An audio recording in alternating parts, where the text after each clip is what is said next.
E aí, pessoal? Beleza pura com todos vocês? Na nossa 26ª aula do curso de farmacologia, ainda falando dos antagonistas muscarínicos, vamos entrar agora nos efeitos adversos e a toxicologia desta classe medicamentosa. Então, especificamente nessa aula, nós vamos falar um pouquinho das considerações gerais sobre os quais os antagonistas muscarínicos causam seus efeitos adversos. Vou explicar quais efeitos adversos que ocorrem em determinados órgãos e sistemas e as contraindicações de uso desta classe medicamentosa. E por fim, vou falar da toxicologia dos antagonistas muscarínicos, evidenciando a atropina. Até mesmo porque, se nós soubermos como a atropina desencadeia o seu processo toxicológico, nós podemos generalizar este conceito para os outros demais antagonistas muscarínicos. Beleza, pessoal? Bom, então aqui a gente pode dizer que, assim como os agonistas muscarínicos, os antagonistas irão afetar todos os órgãos que são inervados pelo sistema nervoso parasimpático, porque nesses órgãos estão presentes os receptores muscarínicos. Desta forma, podemos predizer os efeitos adversos desses fármacos, sabendo o que ocorre quando há inibição dos receptores muscarínicos. Então, no caso dos agonistas muscarínicos, nós poderíamos predizer os efeitos adversos mediado pela resposta de ativação do sistema nervoso parasimpático naquele órgão ou naquele tecido alvo.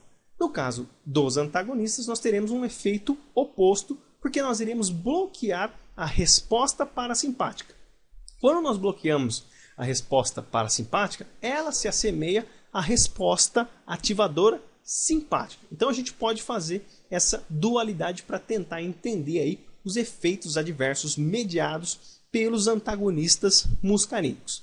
E aí, dentre esses efeitos adversos, nós temos alguns órgãos e sistemas que são afetados com mais intensidade em relação aos outros, como por exemplo, o coração, a circulação, o sistema respiratório, os olhos, o trato gastrointestinal, as glândulas de um modo geral, salivar, lacrimal e sudorípara, o trato urinário e o sistema nervoso central. Então vamos olhar cada aspecto em específico, começando pelo coração. No coração, nós iremos ter uma alteração da frequência cardíaca. Pode ser tanto uma taquicardia ou uma bradicardia. No caso do coração, nós temos uma resposta predominante da atropina. E quando a atropina irá desencadear uma taquicardia ou uma bradicardia? Dependendo especificamente de sua dose. Então, em uma dose mais baixa, nós teremos o efeito paradoxal, iremos bloquear os receptores pré-sinápticos lá nos neurônios pós-ganglionares e aí iremos liberar mais acetilcoína para o tecido para sinalizar nos receptores pós-sinápticos. No caso da taquicardia, nós temos uma concentração mais elevada de atropina, que aí iremos atuar especificamente nos receptores pós-sinápticos, muscarínicos. Bloqueando esses receptores, nós aumentaremos a frequência cardíaca. Então, no caso da atropina, depende muito da dose. E aí a gente vai falar um pouquinho das doses quando entrarmos na parte de toxicologia desta classe medicamentosa. Agora, falando da circulação, nós temos que a atropina em doses tóxicas pode promover a dilatação de vasos cutâneos. No curso de farmacologia anterior a esse, eu falo que a atropina ela pode promover a liberação de NO por tecidos adjacentes que irão desencadear uma resposta vasodilatadora no endotélio. A gente sabe que não há inervação parasimpática no endotélio, mas pode ser que essa resposta de NO, como eu mencionei no curso antigo, você pode desencadear uma vasodilatação. Só que existem alguns trabalhos que mostraram que a atropina em doses tóxicas ela não é capaz de estimular com muita intensidade a produção de NO que justifique esse quadro vasoativo. O que se especula agora é que a atropina sinalize no músculo liso para promover o seu relaxamento e, decorrência disso, desencadeia uma resposta periférica dos vasos cutâneos e aí o indivíduo vai entrar no que a gente chama de rubor atropínico.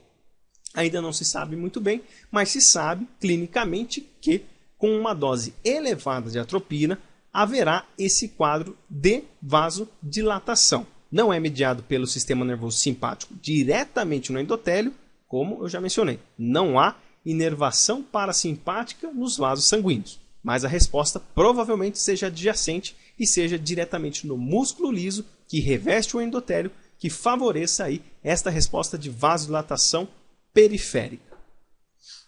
No caso do sistema respiratório, nós temos aí a broncodilatação e diminuição das secreções broncotraqueais. Então, um indivíduo vai aumentar a sua capacidade de ventilação, só que, em decorrência disso, a diminuição das secreções broncotraqueais vai causar uma irritação pulmonar. Isso pode causar uma série de desconfortos que é observado com muita frequência quando se administra aí os antagonistas muscarínicos. Então tem que tomar bastante cuidado aí para não ter nenhuma lesão respiratória por decorrência da diminuição desta secreção e causar ainda mais irritação dos alvéolos. No caso dos olhos, nós temos aí o quadro de midríase, que é algo que nós já observamos, que tem um efeito terapêutico, que é a contração do músculo da íris, né? E aí você vai ter essa dilatação da pupila. Só que, como efeito adverso, nós teremos, nesta condição de dilatação, a fotofobia, porque a entrada de luz no olho vai ser muito maior, então vai ter aquela dificuldade para enxergar em ambientes altamente iluminados. Tá? Então o indivíduo vai sentir muito desconforto para enxergar ambientes que estão com uma quantidade exacerbada de luz, porque vai entrar muita luz no olho do indivíduo. E aí nós vamos ter turvação para visão com objetos próximos, por decorrência de que não é possível uma acomodação visual para que você determine aí um foco próximo. Então, indivíduos que fizeram uso, por exemplo, de tropicamida para desencadear a midríase para exames oftálmicos, ele vai ter problemas para visualizar objetos muito próximos, porque o olho não consegue se acomodar para focalizar ali um objeto que está próximo a ele. Ok? No caso do trato gastrointestinal, nós temos um efeito antiespasmódico e inibição da motilidade do estômago. Então, alguns fármacos, né, como por exemplo a pirazepina, antigamente era utilizada para se tratar a úlcera péptica por diminuir essa condição de motilidade do estômago. Só que tem um grande porém. Se o indivíduo faz o uso de antagonistas muscarínicos, essa diminuição de motilidade também prejudica a digestão do alimento. Então pode prejudicar aí o indivíduo de ter uma digestão adequada do alimento por decorrência da sinalização de bloqueio dos receptores muscarínicos nas células gástricas. Né? Então tem que tomar bastante cuidado aí nesse aspecto, porque pode ser um desconforto muito grande. E no caso das glândulas, nós temos uma inibição da produção de saliva e produção de suor, principalmente, né? Por decorrência de que a sinalização parasimpática nestas glândulas promove a secreção. Quando você bloqueia a resposta parasimpática, você bloqueia a secreção. Então o indivíduo vai ter quadros de perda de salivação, quadros até de xerostomia, que ele não vai conseguir salivar, vai sentir com a boca muito seca, né? E vai ter uma diminuição acentuada da produção de suor, dependendo do fármaco que está sendo tomado e dependendo da dose. Principalmente no caso da atropina, doses maiores podem prejudicar grandiosamente aí a secreção de produtos glandulares, tanto da saliva como do suor.